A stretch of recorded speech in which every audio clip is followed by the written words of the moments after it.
Westbrook and Harden's inconsistent start. Plus, Alabama's playoff survival guide against LSU this Saturday and the Chiefs' mindset with Patrick Mahomes' impending return. What's going on, everybody? Welcome back to First Take. We're coming to you live from above the Chase River deck at Pier 17. If you wanted to know what gets Chargers owner Dean Spanos' blood boiling, well, just report on his team moving out of Los Angeles. On Monday, a report in The Athletic said the Chargers were exploring moving across the pond to London. On Tuesday, a very unhappy Spanos responded to that report. Take a listen. It's total. Okay? We're not going to London. We're not going anywhere. We're playing in Los Angeles. This is our home, and this is where we're planning to be for a long time. Period. Okay? And if you want me to say it again, I'll say it again. That story. Okay? Thank you. Marcus Spears here with us now. How we doing, Marcus? What's up, crew? Oh, gentlemen. Max, I'll start with you here. What's going on? All right. Sorry, Molly? No, I'll start with you. We were just a little awkward there on the timing. But hi, everybody. Let's do this. Do you like or dislike the comments from Spanos here? I dislike them. Look, sometimes I'll rip owners, right? Dan Snyder, Jim Dolan. These are terrible owners. Those teams would be better off if those owners sold the team. I'm not saying that about Spanos. He's done some things where it's raised my eyebrow, like he started complaining about Kroenke, when both teams were moving to L.A. and kind of almost like it felt to me like crying poverty because this family only has $1 or $2 billion and that family has $10 billion, and I wasn't crazy about that. But what I really don't like about this, guys, makes a lot of sense for the Chargers to go to London, and the reason for that is the Spanos family's owned the Chargers for how many decades now? In San Diego and in L.A. They have failed to attract the fan base, and they're frequently good. They just don't connect with the fans. And I understand in San Diego, it's a transient town. I get it. Military town. It's not like you don't have the same kind of passion for the local team there that you may in some other places because of that. But in L.A. also, there's no natural fit there. The heritage teams in Los Angeles are the Rams, the oldest team in L.A., and the Raiders more than anyone, who don't play in L.A. anymore. They're not even going to play in California pretty soon, and you have way more Raiders fans in L.A. and that area than Chargers fans, and that's all under the Spanos family watch. So it's tough to say that you have failed to cultivate a really loyal and large fan base as owners of the team. You know the NFL wants to expand. The NFL does not export the way the NBA does. It's not as easily understood. It's not as close to soccer as basketball is. It's more uniquely American sport. So it's had a harder time exporting itself around the world and growing internationally. You know there's an appetite for it in London.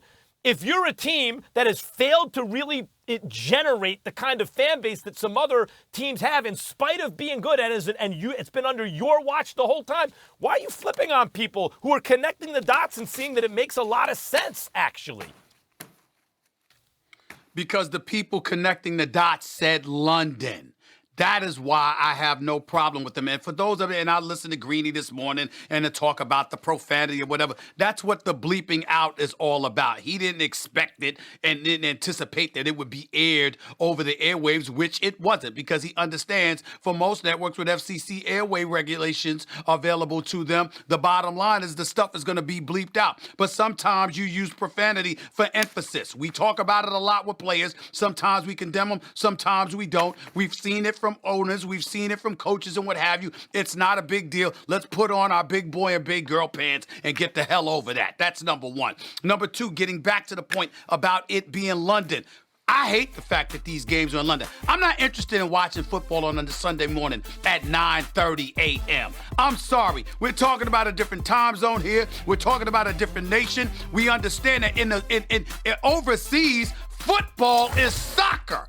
It's literally called football. That's why football, the NFL-style football, will never be as big over there as it is here. So keep it home. I'm totally opposed to London. The NFL needs to do away with that nonsense and just keep it right here as our own in America and let it go. That's number two. Number three, getting back to Spanos. Let's understand something here. This man has a problem with the notion of his team moving to London. I don't think he would have reacted that way if they said he's talking about moving back to San Diego. Now, he came to L.A. because they couldn't reach an agreement on their new stadium. They've been playing at Qualcomm all of those years. Obviously, you got a $4.5 billion playpen that you're moving into that you're going to share with the Rams, just the same way the Clippers and the Lakers share the Staples Center, and you're thinking that's going to help you. But you got a wide receiver like Keenan Allen saying, it is what it is. We know that we play 16 road games a year. They have absolutely no support whatsoever. They're a quality team. They're still here. They're not scrubs. They, for some reason, can't get the support of the LA faithful the way the Rams do. I think if Dean Spanos had heard reports that they were thinking about moving back to San Diego, I don't think you would have gotten that reaction. But to sit up there and say they're moving to another damn nation, I think that is what got him riled up, and I don't blame him, because it's utterly ridiculous to think that the San Diego Chargers would all of a sudden be the London Chargers. That's going a bit too damn far. Well, I dislike it totally how he responded to it. And a part of it is what both of you guys are talking about. He is the brother that gets no play. He is the little brother in a bigger situation. He's a small fish in a big pond, and he's never going to equate to that. So the response was really based off his personal feeling of where he feels like the San Diego Chargers are. And to your point, Max and Stephen A., the Chargers have been a good team. We talking about a team last year that had Super Bowl aspirations and were in contention. Anthony Lynn is doing a hell of a job.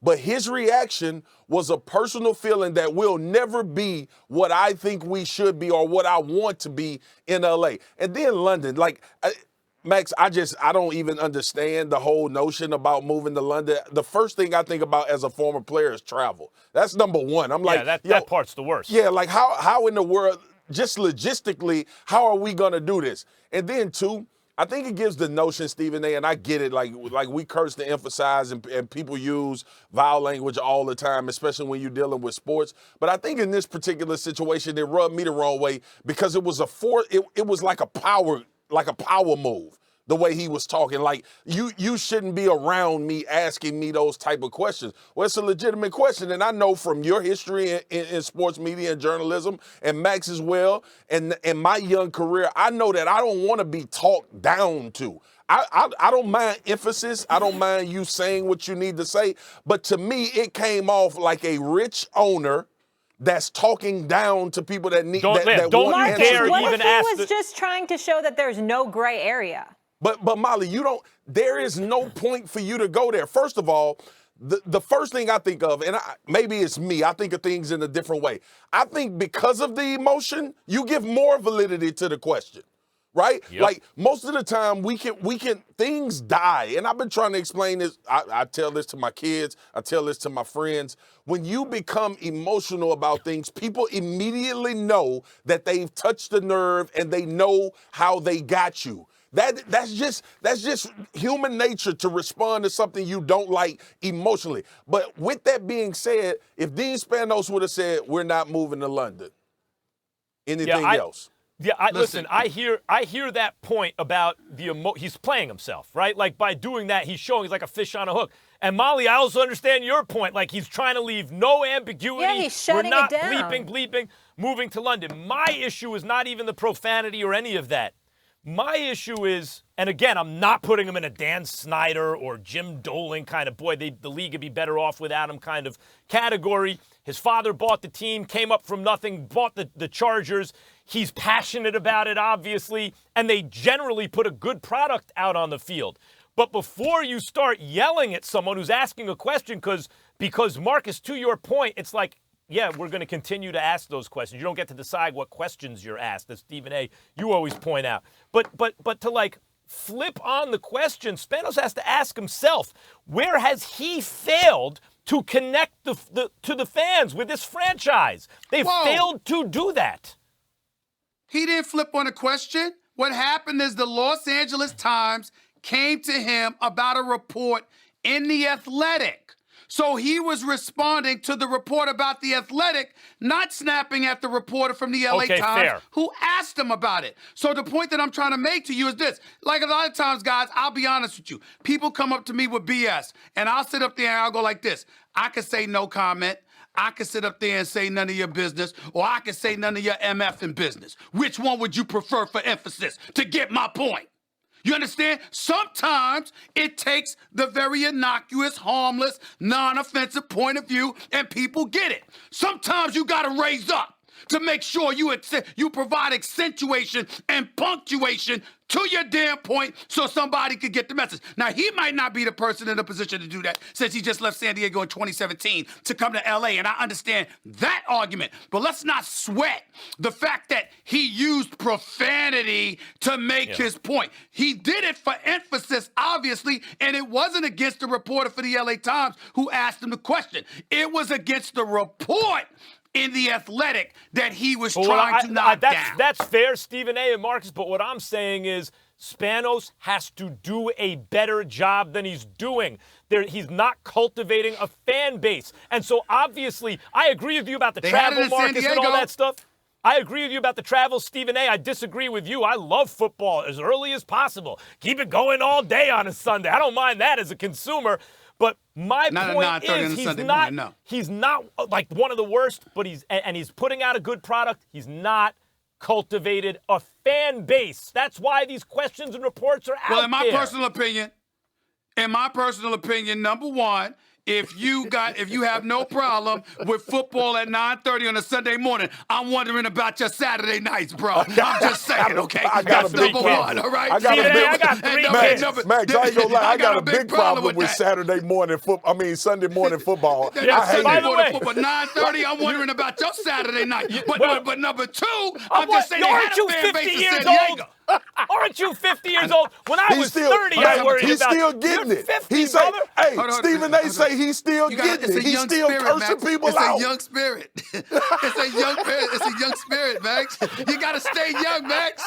You got to stay young. That's all I'm saying. I'm not running around or anything like that, but just stay young. If I'm out of the kids' room, on a Saturday night by 9:30, I'm winning because I could be asleep early. Max, you stand alone, brother, in one football at 9:30 in the morning. You stand alone. That's right. Everybody wants to see football at 9:30 in the morning. But not 9:30 in the morning. Check my daily fantasy first thing. Going back to what you said, Stephen A., which is poignant, right? But at the same time, I got to come back at you on the fact that you want to emphasize and put emphasis on it by using that. Bro, you already in a position of authority. Like, you control the temperature in the room. And I think Spanos, when you go like that, you kind of lose it because people know that, okay, but it's all right. This button is pushed. But Marcus, you a cool brother. You speak with the regular Barry White monotone voice and all of that stuff, right? But guess what? Every now and then, when somebody rolls up on you about your Cowboys, I hear a little more bass in your voice. You do. I mean, it's human. Right. He can't do that. He can't do that. Come on, y'all. Stop tripping. Mike Greenberg, love you to death. Stop it, okay? Stop. This ain't Sunday school, all right? We talking football. All right, let's stop it. All right. Let's stop it. So what he cussed. They were going to bleep it out. We all know they're going to bleep it out. Spanos sometimes comes across to me from time to time like he's being victimized somehow. Like that's he's how I put felt, upon. Max. That's how I felt. That's what I disliked. Maybe he's frustrated with the whole thing about moving from San Diego and all that, and he had to deal with all that nonsense. He deserved more support when he was in San Diego. He deserves more support now. He does. That's not a bad team. They haven't been a bad team. He deserves more support. He still deserves more support than he has received. He went to San Diego. He's now in L.A. You can't deny the fact that there's no passion for the Chargers. That's detectable. His ego got hurt. It was passion in San Diego. All right. Listen, he's from California. I don't see him wanting to move the team, and I see the NFL's attempt in wanting to make it more global like the NBA. But Marcus, you're right. Molly, that is going to be Marcus brutal. With those cowboy colors on those I'll tell you one thing now, guys. Molly, Cowboys colors? Oh, yeah, Molly, they better not wind up in London anytime soon while Spanos owns the team. Could you imagine? Let me tell you one organization that don't have a problem with support.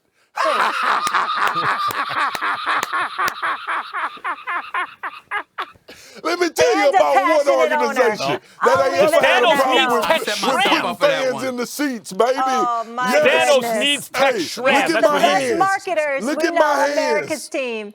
All right, Look at guys, my leave it there. hands. Mark is sticking around. Next up on First Take, the Jazz Molly, they come to turned ride back roller coasters at Jerry World, not play watch football. Bulls, but can he lead them to the playoffs? I got my cape on.